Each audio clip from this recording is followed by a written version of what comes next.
Well, I'm a fashion designer. I've always put my ideas into my fashion and my politics, and those have changed. And about 5 years ago, I asked myself, what would I say to young people today? And I decided I would want to talk to them about propaganda. I started to put these ideas into my fashion. I started to design T-shirts with graphics on, all about this. And the idea of propaganda, I sum it up. I'll just talk a little bit about this, because this is where I recently started again to be very active. I referred to something I once read in Aldous Huxley, and he said that the 3 evils in the world were nationalism, which has taken the place of religion. By the way, the United Nations defines a nation. They can't, first of all, they can't define it by its boundaries.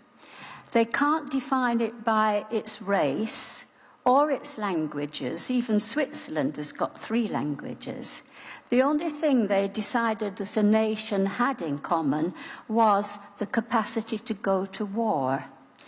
Anyway, so this is a nation, and when we say it's taking the place of religion, you only have to think of the stuff that comes out of America, and you only have to think of the, whatever it's called, the Al-Qaeda, the Arab threat, to realize that religion is nationalism, of an ability to wage war. Anyway, so I think it's even more true today to say that this is one of the constituents one of the evils of the world, and one of the constituents of propaganda, because I decided that this was a factor of propaganda. The other 2 evils were organized lying. And today we have organised lying on an incredible scale, not just the kind that you're aware of, but the whole frame of reference by which we understand the world is an untruth. It's a lie. It has no perspective about what human beings really are capable of. It's all been diverted into consumerism, let's say. Anyway, and the other evil, the most virulent of all the evils, according to Huxley, and I agree with him, it was non-stop distraction. If your head is full of rubbish, nothing else can go in. Anyway, so I decided that these were the constituents of propaganda, and that's what I started to talk to young people about through my fashion. And I started to put these T-shirts in fashion shows and everything. And I even wrote a manifesto, and the manifesto is saying that if you become an art lover, you're a freedom fighter for a better world, because you're starting to think. You get off the consumer treadmill, you invest in what you're doing. Going to look at paintings, for example, or listening to great music or theatre is to invest in it. You don't just suck it up. It's not consumerism. You get out what you put in. It's not easy. Most people can't be bothered with it. Anyway, where am I? Can't remember. Sorry. So, anyway, so I wrote a manifesto, and the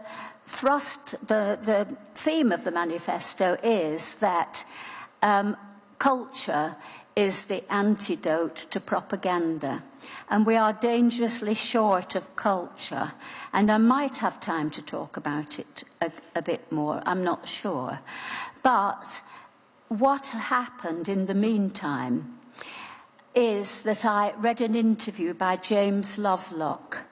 And I know I'm speaking to people who are avant-garde here. People who can search for their human path, what they wish to become as humans. You're not the underprivileged people who have to care about where their next meal is coming from and don't have time for the human part of who we are. They've only got time to try and cope with their animal needs. And I'm talking to privileged people here. Anyway, so I do advise you, if you haven't done it already, to read Lovelock's books, his theory of Gaia. I consider him to be a genius as great as Einstein or Darwin. Indeed, his theory, his Gaia theory, is a more complete theory of evolution. And anyway,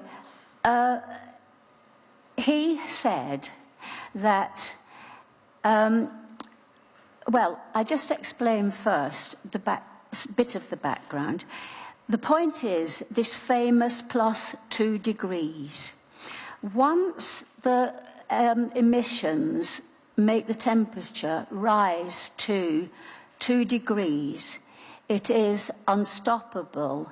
The Earth will migrate to a hot state. Nobody will be able to tamper with it. Everything will kick in, and it will end up at 5 or 6 degrees. Now then, 5 or 6 degrees, what that means is if you draw a line just slightly under Paris, everything below that is uninhabitable. And that's the world we're facing.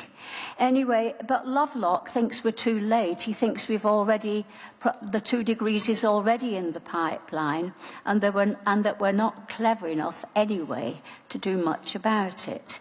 Anyway, but the statistic that absolutely shocked me was that he said that by the end of this century, there would be probably 1 billion people left. And this is your imagination when that happens. Anyway, it is unimaginable, but it is so shocking to think of it. Now then, scientists are all agreed that once you passed this +2 degrees, then you can't do anything about it. The only thing they're not agreed about is how quickly it will happen. But for sure, what we do today is more important than what we do tomorrow, and we're doing very little.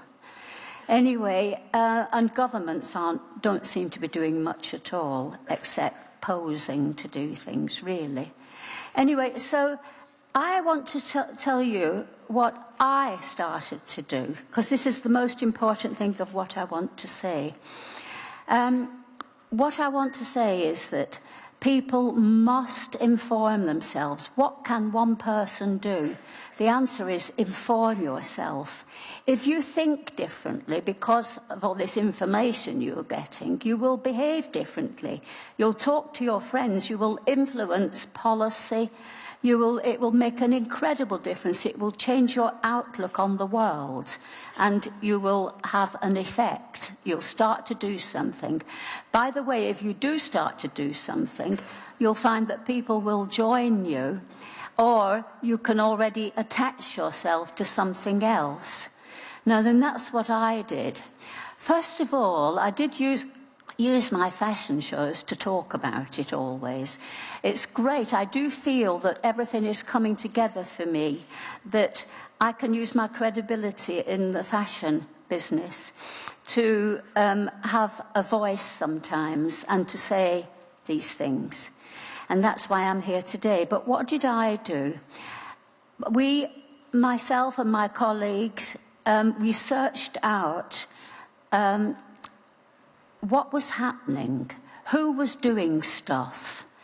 And we got this information mostly through the internet as to who's doing things. But we came across this charity, Cool Earth. Now then, already I was sure that the first thing to do is to try to do something about the rainforest. And whatever it is you do decide to do, you can only do one thing at a time. And this is what I decided to do. The rainforest is the most important thing. We need public opinion. Without public opinion, we don't stand any chance. But if we don't save the rainforest, we don't stand any chance either. And I thought that was the first thing to do. And now I want to tell you about Cool Earth. And it was started by, it was started by a politician called Frank Field. And he's very well known, and he's been in politics for a long time, and he always gets elected because he's a politician, a backbencher, who always stands by his principles and fights for everything he believes in, not there just to keep his job, but to try and make a difference. And he had been trying for ages and was very frustrated at his attempts to focus on climate change with regard to the government and his role in government. It was just going round at all the departments, all his suggestions and everything, and not going anywhere. He looked up and found that this man called Johan Elias had bought some land in the middle of the Brazilian forest, and a businessman, and he got in touch with him. This Johan got back to him immediately, and Frank said, look, we've got to be strategic about this. Would you like to talk to me?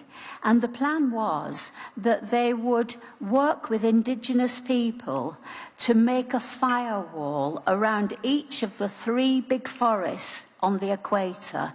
They're the most important forests. They produce 10 times more atmosphere, absorb 10 times more carbon because they're indirect underneath the sun. And so they are this incredible machine that gives us our atmosphere and our, capacity to live. Our lungs, they're referred to, aren't they?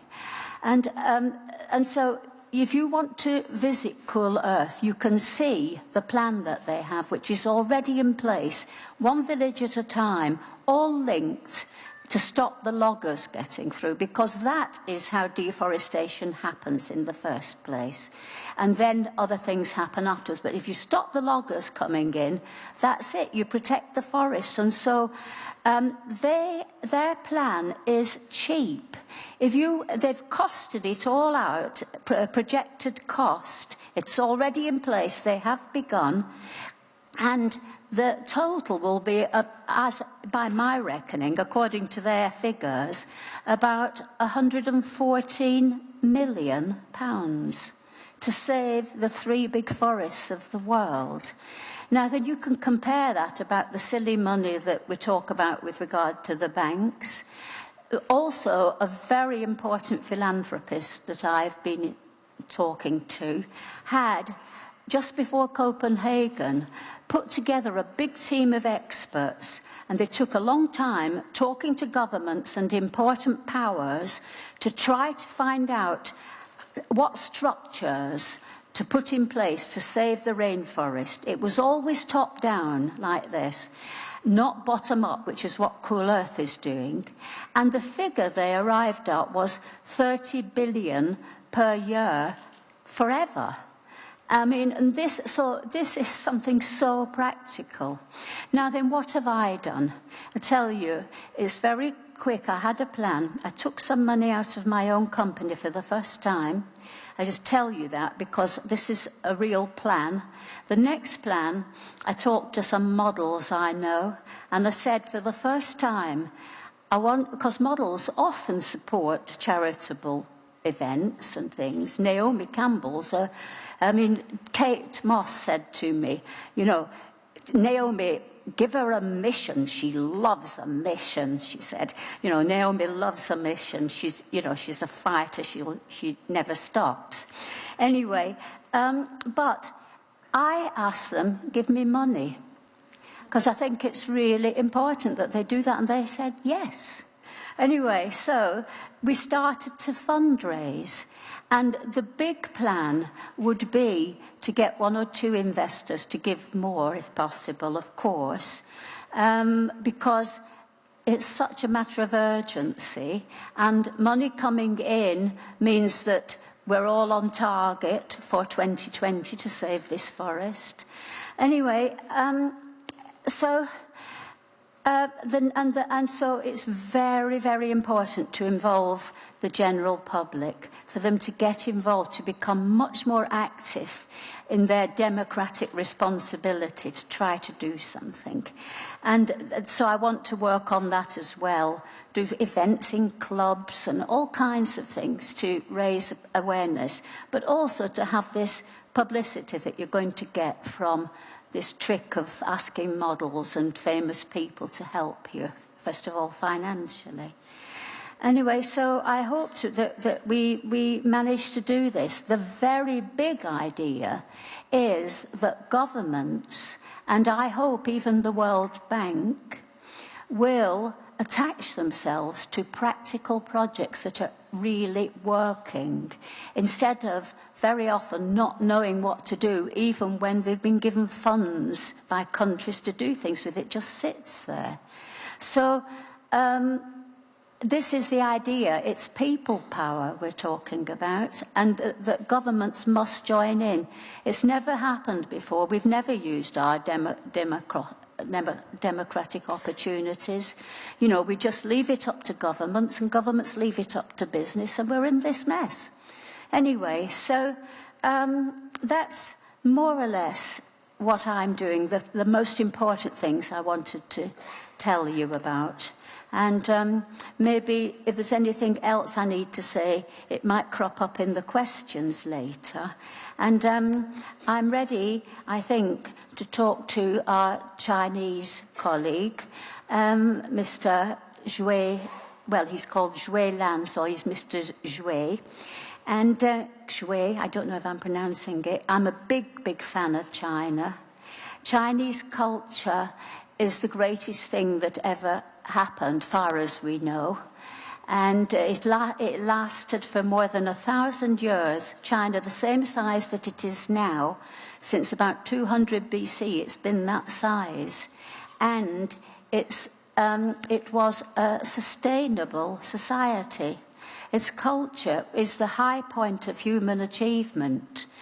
And it was run, of course, by intellectuals. The mandarins had to pass an examination.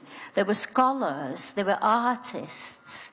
And it'd be great if some of our politicians had to pass such an examination.